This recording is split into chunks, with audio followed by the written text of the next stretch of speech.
بسم اللہ الرحمن الرحیم۔ السلام علیکم، ہمارے چینل پر خوش آمدید۔ اکثر ماں یا باپ کی لاپرواہی وہ زخم دیتی ہے کہ انسان ساری زندگی ان زخموں کی وجہ سے بے تاب رہتا ہے اور بے بسی اس قدر کہ چاہ کر بھی کچھ کر نہیں پاتا۔ سب سے بڑا مسئلہ تو اس بچے کو ہوتا ہے جو اصل میں سب جھیل رہا ہوتا ہے، جیسا میری بہن کے ساتھ اپنے ہی باپ کی لاپرواہی کے باعث اتنا بڑا سانحہ ہو گیا۔ بہن کے ساتھ کم عمر میں ہی جو گزری، اس کے اثرات اس قدر گہرے تھے کہ ہم کسی سے چھپا بھی نہ پائے کہ کیا راز ہے۔ اس کی تڑپ ہی ہر ایک کو مکمل کہانی سنانے کے برابر تھی۔ لوگوں کی باتوں سے تنگ آ کر میں نے دوسرے شہر منتقل ہونے کا فیصلہ کیا۔ وہاں جا کر چند بڑے سکون سے گزرے، مگر پھر بہن کی شادی کا شوشہ اٹھا۔ میں گھبرا تو رہا تھا مگر مجبور تھا۔ ساری زندگی اس کو گھر بٹھا کر نہیں رکھ سکتا تھا، لیکن شادی کر دینا اس قدر دردناک وقت لائے گا میں یہ سوچ بھی نہیں سکتا تھا۔ شادی کی اگلی صبح جب بہن کے کمرے کا دروازہ کھلا تو میرے پیروں تلے سے زمین ہی نکل گئی، کیونکہ بہنوئی میری 12 سالہ بہن بہت گوری چٹی اور خوبصورت سی بچی تھی، جسے ہر کوئی پہلی نظر میں تو باربی سمجھتا تھا۔ اس کی گہری سیاہ بڑی بڑی آنکھیں اور ویسے ہی سیاہ بال اس کے حسن کو 4 چاند لگا دیا کرتے تھے۔ ہم نہیں جانتے تھے کہ یہ دیو مالائی حسن اس کی آزمائش اور بربادی کا سامان بن جائے گا، اور یہی میری بہن کے ساتھ ہوا تھا۔ کچھ اس کی خوبصورتی اور کچھ ابا کی لاپرواہی اس کی زندگی کا اتنا بڑا روپ بن گئی تھی۔ ہم کل 2 ہی بہن تھے۔ میں گریجویشن کے لاسٹ سیمسٹر میں تھا اور بہن اب 12ویں برس میں داخل ہوئی تھی۔ اس کی پیدائش کے بعد 3 برس تک شدید بیمار رہ کر اماں ہم سب کو تنہا کر کے جا چکی تھی، اور میں نے ہی بہن کو ماں کی طرح پالا تھا، سو مجھے پیاری بھی بہت تھی۔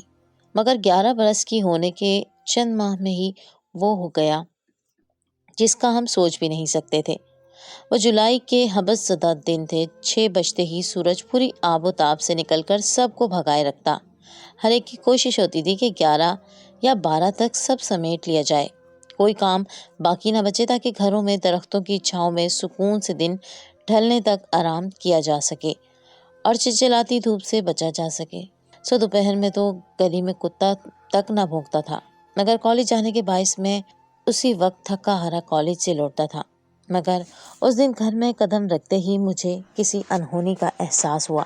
میں نے ابا کے کمرے میں پہنچتے ہی دیکھا کہ میری چھوٹی سی گڑیا بستر پر لیٹی پٹی ساکت سی پڑی تھی، اور ابا ایک کونے میں سر نواڑے پزمردہ سے بیٹھے تھے۔ بستر پر اس کا زخموں سے چور نیم برہنہ وجود دیکھ کر میں نے قرب سے اپنا منہ پھیر لیا تھا۔ میں تو بےتاب ہو اٹھا تھا۔ مجھے ابا کے چکولے کھاتے وجود سے جانے کیا گمان ہوا کہ میں نے ابا کو جھنجھوڑ دیا اور پوچھا کہ یہ سب کیا ہے، میری سوبی کے ساتھ کیا ہوا؟ اس پر ابا کے الفاظ مجھے پتھر کا کر گئے، جو مسلسل ایک ہی بات کہے جا رہے تھے کہ میں مجرم ہوں، اپنی پھول سی بچی کا اس کی ماں کو کیا کہوں گا۔ میں نے بے یقینی سے ابا کی جانب دیکھا اور اس قدرے سختی سے استفسار کیا، صاف صاف کہہ دو ابا کہ ہوا کیا ہے، کیا تم نے؟ اس پر ابا زارو قدار رو پڑا اور کافی دیر تک کوشش کے باوجود بول ہی نہ پایا۔ پھر گہری سانس لے کر ابا نے مجھے جو بتایا، میرا دل جیسے رک سا گیا تھا، دماغ کی رگیں تن گئیں اور میں بپھرے ہوئے شیر کی مانند گھر سے باہر کی طرف بھاگا۔ میری آنکھوں سے آنسو بہہ رہے تھے۔ اتنی درندگی، اتنی صفاقی، میری اکلوتی بہن جس سے میں بے انتہا محبت کرتا تھا، وہ اذیت کے ایسے لمحات سے گزر رہی تھی کہ میں چاہ کر بھی ان کا مداوع نہیں کر سکتا تھا، اور میرا ابا وہ سکتے کے عالم میں بیٹھا صوبیہ کو دیکھ ہی نہ پا رہا تھا، جیسے وہ اس بھیانک حادثے سے نظریں چرانا چاہتا ہو۔ صوبی کے چہرے پر اور باقی سارے وجود پر زخموں کے نشان تھے۔ ایسا لگتا تھا جیسے کسی درندے نے اپنی ساری درندگی اسی پر آزما ڈالی تھی۔ میرے وہم و گمان میں نہ تھا کہ آج گھر میں داخل ہوتے ہی اس قدر اذیتناک منظر میرا منتظر ہوگا۔ میں پاگلوں کی طرح شاکر کے گھر کی طرف جا رہا تھا۔ شاکر سے ہماری بہت دور کی رشتہ داری تھی، اور اسی وجہ سے میری بہن کبھی کبھار سارا دن انہی کے گھر کھیلتی رہتی تھی۔ شاکر کی اماں بہت اچھی طبیعت کی مالک تھی، اور اس کی 2 بیٹیاں جو لگ بھگ 16 کے قریب ہوں گی، وہ صوبی کے ساتھ بہت خوش تھیں۔ اماں نسرین خود ہی بہت اصرار کر کے صوبی کو گھر پر بلاتی تھی۔ ان کا کہنا تھا کہ تم 2 جھڑے چانٹ مرد ہو، بیٹی کی تربیت کے ساتھ کچھ معاملات میں عورت کی بہت ضرورت ہوتی ہے۔ اب جانے وہ کون سی ضروریات تھی، مگر اس وقت تو اس کے کمینے بیٹے نے میری پھول جیسی بہن کو جیسے کیڑے کی مانند مسل کر رکھ دیا تھا۔ وہ تو بولنے کے قابل بھی نہیں تھی۔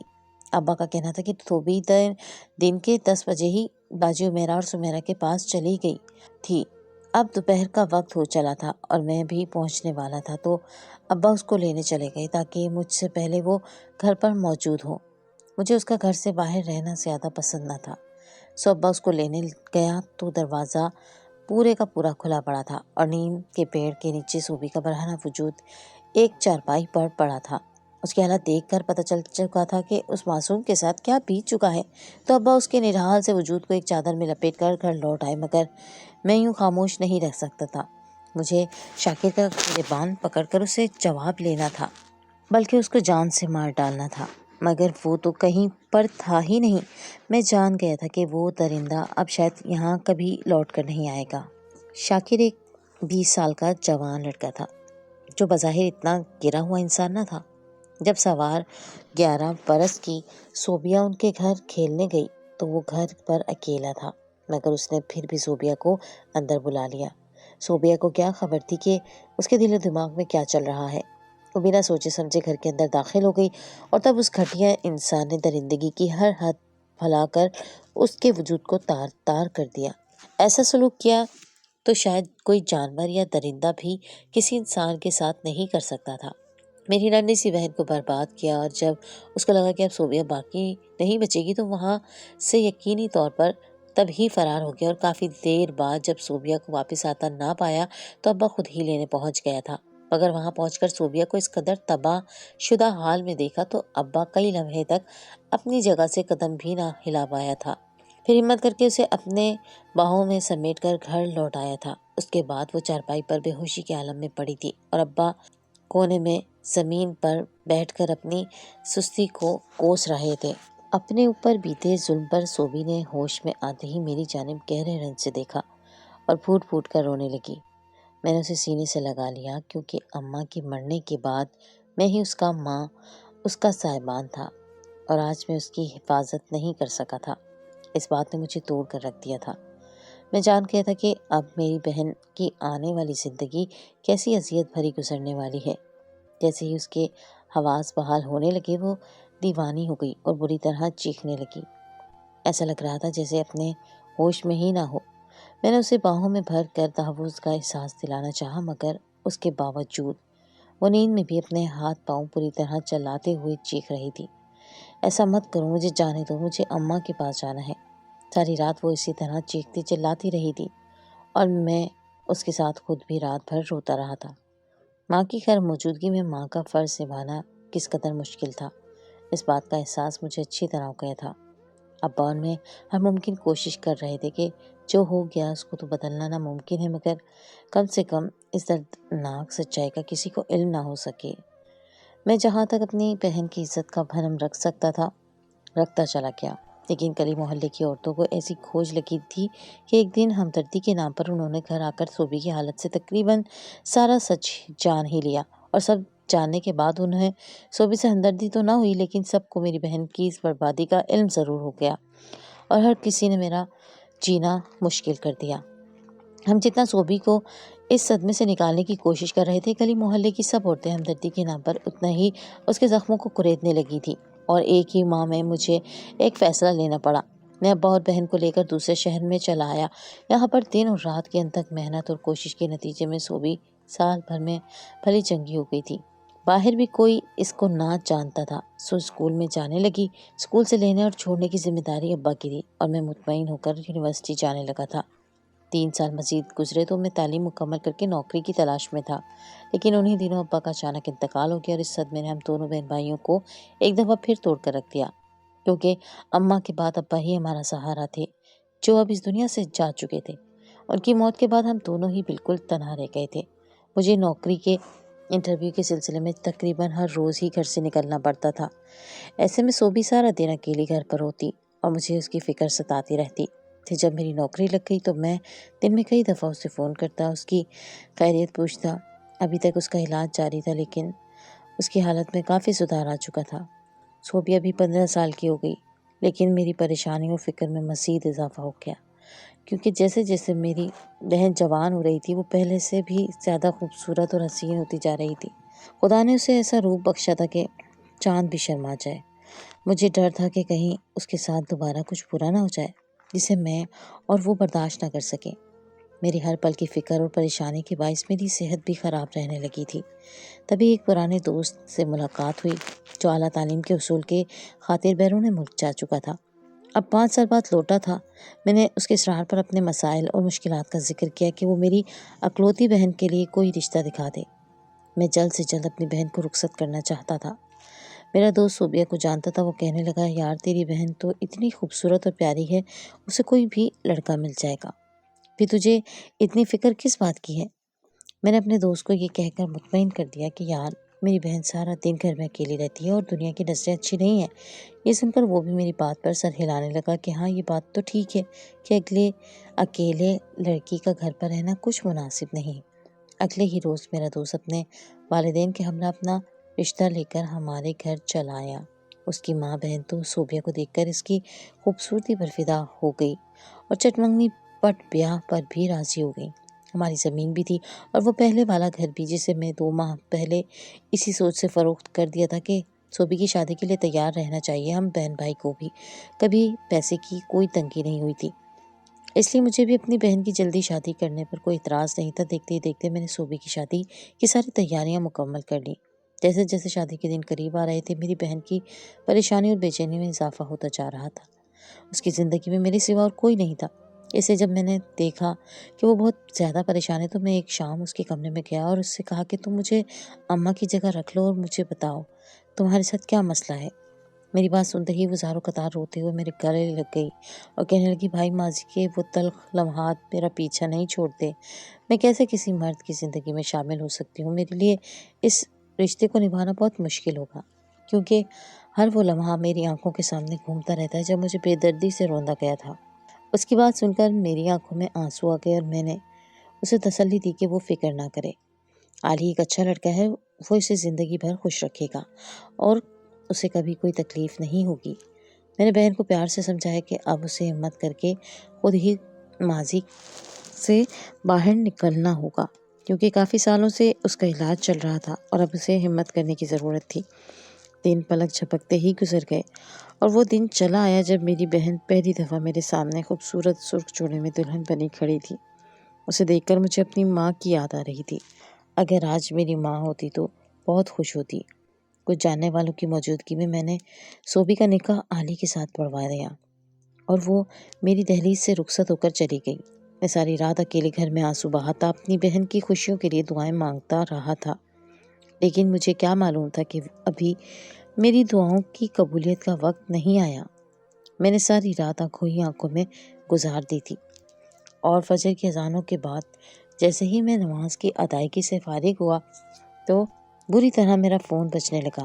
جیسے ہی میں نے کال ریسیو کی، میرا دوست ایک ہی سانس میں بولا، ابھی پہنچو یہاں۔ میں دھڑکتے دل اور مختلف سوچوں میں گھرا اس کے گھر پہنچا۔ اس نے دروازہ کھولا اور مجھے گھورتے ہوئے غصے میں کہنے لگا کہ تم نے میرے ساتھ اچھا نہیں کیا منصور، کم سے کم دوستی کا تو بھرم رکھتا اور مجھے اپنی بہن کے بارے میں کچھ تو بتا دیتا۔ میں اپنے گھر والوں کی نظروں میں تو شرمندہ نہ ہوتا۔ تیری وجہ سے میرے گھر پر ہر کوئی مجھ سے خفا ہو گیا ہے اور گھر والوں کے دباؤ میں آ کر میں نے صوبیہ کو طلاق دے دی ہے۔ طلاق کے لفظ پر میری جان نکل گئی تھی۔ اپنی جس بہن کو کچھ گھنٹے پہلے میں نے گواہوں کی موجودگی میں نکاح پڑھوا کر بھیجا تھا، وہ صبح کی روشنی سے پہلے ہی طلاق کا داغ ماتھے پر لیے میرے گھر لوٹ آئی تھی۔ یہ کیسے ممکن تھا؟ میں نے بھیگی آنکھوں سے اپنے دوست کی طرف دیکھا تو وہ کہنے لگا کہ اپنی بہن سے پوچھو کہ شادی کی رات اس نے کیسا تماشا لگایا ہے، کون اس لڑکی سے شادی کرے گا۔ سارے خاندان میں اس کی وجہ سے رسوائی ہمارا مقدر بن گئی ہے، ہر کوئی ہمارا مذاق اڑا رہا ہے، اب تم ہی اسے سنبھالو۔ میرا دوست مجھ پر اپنے دل کا غبار نکال کر جا چکا تھا، لیکن میں بے جان کھڑا رہ گیا تھا۔ پھر بہن کو ہمراہ لیے گھر پہنچا تو صوبیہ میرے قدموں میں بیٹھ کر زاروں قطار رونے لگی۔ میں نے جیسے تیسے اسے سنبھالا اور اس کے کمرے میں لے آیا۔ وہ دونوں ہاتھ جوڑ کر مجھ سے معافی مانگتے ہوئے کہنے لگی کہ بھائی مجھے معاف کر دے، میں نے بہت کوشش کی تھی کہ ہمت کر کے اپنی زندگی کو علی کے ساتھ آگے بڑھاؤں گی، لیکن میرے لیے یہ ممکن نہیں تھا۔ جیسے ہی میرے شوہر نے مجھ پر اپنا حق جتانا چاہا، مجھے اس دن کا ہر ایک منظر یاد آ گیا اور میں خود پر قابو نہ پا سکی اور چیخنے چلانے لگی، اور میری حالت دیکھ کر وہ بھی جان گیا کہ مجھ پر کیسی قیامت بیتی ہوئی ہے اور اس کے بعد تو اس نے ایک پل بھی مجھے اپنے نکاح میں برداشت نہ کیا اور ایک نیا داغ میرے دامن پر لگ گیا۔ یہ سب سن کر میرا دل پھٹنے لگا تھا، لیکن مجھے خود کو سنبھالنا تھا۔ اپنے لیے، اپنی بہن کے لیے میں اسے تنہا نہیں چھوڑ سکتا تھا۔ یہ میرے مرحوم باپ سے میرا وعدہ تھا کہ میں اپنی بہن کی زندگی میں ایک ماں اور باپ کا کردار نبھاؤں گا، اور مجھے آخری سانس تک اپنی بہن کا محافظ بنے رہنا تھا۔ صوبیہ ایک بار پھر خود کو سنبھالنے کی کوشش کر رہی تھی، اور میں جہاں تک ممکن ہو سکتا تھا اس کی دلجوئی کرتا، اسے سمجھاتا کہ اچھا وقت بھی آئے گا۔ اور ایسے ہی چند ماہ گزر گئے تو ہمارے محلے سے صوبی کا رشتہ آ گیا۔ لوگ بہت ہی اچھے تھے، اور سب سے بڑھ کر یہ کہ وہ لڑکا میری بہن سے محبت کرتا تھا۔ یہی سب دیکھتے ہوئے میں نے ایک دفعہ پھر صوبی کی شادی کا فیصلہ کر لیا۔ اس نے مجھے منع کرنا چاہا تھا، لیکن میں چاہتا تھا کہ میری بہن جتنی جلدی ممکن ہو سکے اس غم سے نکل آئے اور اپنی خوشیوں بھری زندگی میں داخل ہو جائے۔ اسی لیے میں نے اسے بھی سمجھایا، اور اس کے ڈاکٹر نے بھی اسے سمجھا دیا کہ کیسے سب بھلا کر خود کو حالات کے دہارے پر چھوڑنا ہے۔ اور پھر میں نے اس کی شادی کرنا چاہی۔ نکاح کے وقت اس کے ہونے والے شوہر نے اس کا ہاتھ تھامنا چاہا تو اس نے کانپنا شروع کر دیا اور روتے ہوئے کہا کہ مجھے کچھ مت کرو، خدا کے لیے چھوڑ دو۔ اس کے یوں کہنے پر ہی وہ بھی جان گیا تھا کہ یہ کس طرح کے حالات سے گزری ہے، تو وہ فوری انکار کر کے وہاں سے چل دیا۔ میں نے سوچ لیا تھا کہ اب میں اس کی شادی نہیں کروں گا، اور نہ ہی اس پر شادی کے لیے کوئی دباؤ ڈالوں گا، کیونکہ اس طرح اس کی ذہنی حالت مزید خراب ہو رہی تھی۔ اور یہی سوچ کر میں خاموش ہو گیا تھا۔ زندگی بہت آہستہ آہستہ اپنے سفر پر جاری تھی کہ ایک دن میرے باس ہمارے گھر چلے آئے، کیونکہ میری طبیعت کافی خراب ہو گئی تھی تو میری جلدی سے گھر چلا آیا۔ صوبی نے چائے کے ساتھ لوازمات تیار کیے اور میرے باس کے آگے پیش کر دیے۔ میرے باس کی نظر پر اس پر پڑی تو وہ پوری طرح خاموش ہو گئے، اور پھر واپسی کے لیے گھر سے نکلتے ہوئے کہنے لگے کہ وہ میری بہن سے شادی کرنا چاہتے ہیں۔ یہ سن کر میں نے باس سے کچھ نہیں چھپایا اور انہیں بتا دیا کہ میں اپنی بہن کی شادی نہیں کر سکتا، کیونکہ پہلے ہی ایک بار اس کی طلاق ہو چکی ہے، اس کی ذہنی حالت ٹھیک نہیں ہے، اور وہ ایک شادی شدہ زندگی میں خود کو ایڈجسٹ نہیں کر سکتی ہے۔ یہ سن کر میرے باس نے چند پل کی خاموشی اختیار کی اور پھر کہنے لگے کہ مجھے ایک موقع دو، صوبیہ سے شادی کروں گا اور اسے زندگی کے ہر خوشی دوں گا۔ ان کی بات سن کر میں حیران رہ گیا تھا۔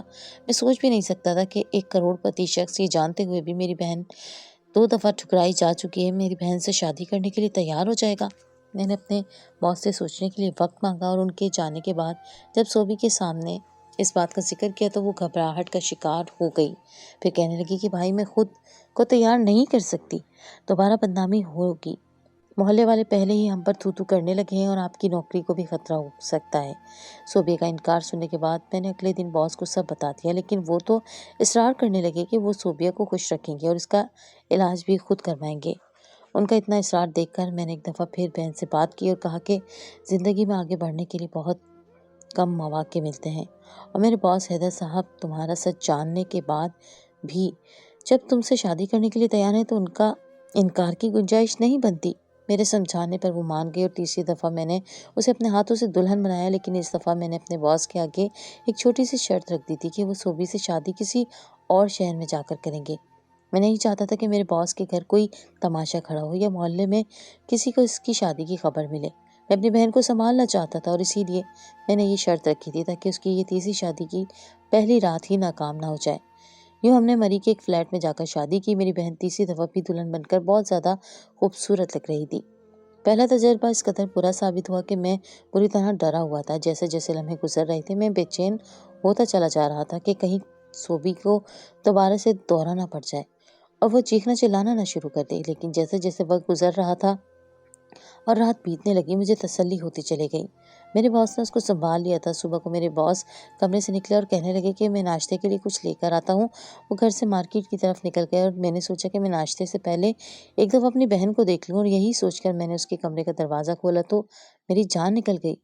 میری بہن چھری سے اپنی نبض کاٹ کر خودکشی کرنے کی کوشش کر رہی تھی۔ یہ دیکھ کر میرے حلق سے چیخ نکلی۔ میں نے جلدی سے جا کر صوبیہ کو اس حرکات سے روکا۔ مجھے دیکھ کر وہ میرے سینے سے لگ کر رونے لگی تو میری آنکھوں سے بھی آنسو بہنے لگے۔ اب پتہ نہیں میری بہن کی زندگی میں کون سا غم چلایا تھا، اور پھر روتے روتے اس نے ایک ایسی بات بتائی جسے سن کر میرے ہوش اڑ گئے۔ وہ کہہ رہی تھی کہ ساری رات میرے باس اسے اپنی محبت کا یقین دلاتے رہے، اور جب صوبیہ کو ان کی باتوں پر یقین ہونے لگا اور اسے لگا کہ اب اس کی زندگی میں سب کچھ ٹھیک ہونے والا ہے، تو اس کے تیسرے شوہر یعنی میرے باس نے اسے بتایا کہ وہ وہی شخص ہے جنہوں نے اس شاکر کے ساتھ مل کر صوبیہ کی عزت کے ساتھ کھیلنا چاہا۔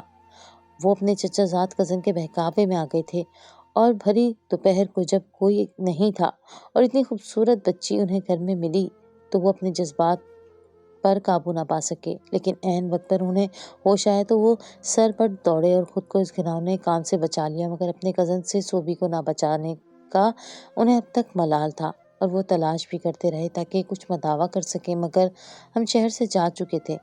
میرے باس تو بس ہمیں تلاشتے ہی رہ گئے۔ صوبے کی بات سن کر میرے تن بدن میں آگ لگ گئی تھی۔ میں سوچ بھی نہیں سکتا تھا کہ میری بہن کی شادی اسی شخص سے ہو گئی ہے جس کی مدد سے وہ اتنے سالوں کی اذیت بھری زندگی گزارنے سے بچ سکتی تھی۔ بہت مشکل سے میں نے بہن کو سنبھالا اور جب میرے باس ناشتہ لے کر واپس لوٹے تو میں نے ان کا گریبان پکڑ لیا اور کہا کہ تمہاری ہمت بھی کیسے ہوئی تو میری بہن سے شادی کر لی۔ میرے باس نے ہاتھ جوڑ کر مجھ سے صوبیہ سے معافی مانگی اور کہنے لگے کہ ان کا قصور بس اتنا تھا کہ انہوں نے اپنے دوست کا ساتھ نہ دیا اور خود کو بچا کر وہاں سے آ گئے، لیکن اس دن سے لے کر آج تک وہ بھی پچھتاوے بھری زندگی کاٹ رہے ہیں۔ انہیں بھی اتنے سالوں میں ایک پل کے لیے چین نہیں آیا۔ وہ 11.25 سال کی معصوم بچی ہر رات ان کے خوابوں میں آتی ہے اور وہ خود بھی نفسیاتی مسائل کا شکار ہو چکے ہیں۔ صوبی کو اچھی زندگی دینا چاہتے ہیں اور اس کے ہر غم کا مداوع کرنا چاہتے ہیں اور اسی طرح شاید انہیں بھی سکون حاصل ہو جائے۔ وہ صوبیہ کے قدموں میں بیٹھ گئے اور روتے ہوئے کہنے لگے کہ اگر تم مجھے معاف کر دو اور میرے ساتھ زندگی گزارو تو ہم دونوں ہی سکون حاصل کر لیں گے، لیکن اگر تم نے مجھ سے اپنی راہیں الگ کر لیں تو شاید ہم دونوں زندگی بھر اس تکلیف سے آزاد نہ ہو سکیں۔ انہوں نے بتایا کہ جو صوبیہ کا اصل مجرم تھا وہ سالوں پہلے ایک نہر میں ڈوب کر ہلاک ہو چکا ہے اور اب وہی ہیں جو پچھتاوے کی زندگی گزار رہے ہیں۔ میرا بس چلتا تو میں اپنے باس کی جان لے لیتا، لیکن میری بہن نے زندگی میں پہلی دفعہ اپنے حق میں خود کوئی فیصلہ لیا تھا اور اس نے میرے باس یعنی اپنے شوہر حیدر کو معاف کر دیا تھا۔ میرے باس میرے آگے ہاتھ جوڑ کر معافی مانگتے ہوئے مجھ سے صوبیہ کو اپنے ساتھ لے جانے کی اجازت مانگ رہے تھے۔ انہوں نے مجھے یقین دلایا تھا کہ وہ ہر قدم پر صوبی کو سنبھال لیں گے۔ میں چاہتا تھا کہ صوبی کو ایک موقع دیا جانا چاہیے، یہی سوچ کر میں نے انہیں اجازت دے دی۔ آج میری بہن ایک نارمل زندگی کی طرف لوٹ آئی ہے اور حیدر نے اپنی ہر غلطی کا مداوع بہت اچھی طرح کیا ہے۔ میری سب بہنوں سے اور بھائیوں سے گزارش ہے کہ اپنی چھوٹی بچیوں پر خاص توجہ دیں اور انہیں اکیلے کسی بھی دکان یا گھر کی طرف روانہ کرنے سے پہلے اچھی طرح تسلی کر لیں کہ وہ اپنی بچیوں کو کسی غلط ہاتھوں میں تو نہیں بھیج رہی ہیں۔ یہ فتنوں کا دور ہے اور یہاں ہر شخص شیطان کا پجاری ہے، اس لیے بہتر ہے کہ احتیاط سے کام لیا جائے تاکہ دوبارہ کسی لڑکی کی زندگی صوبیہ جیسی برباد نہ ہو۔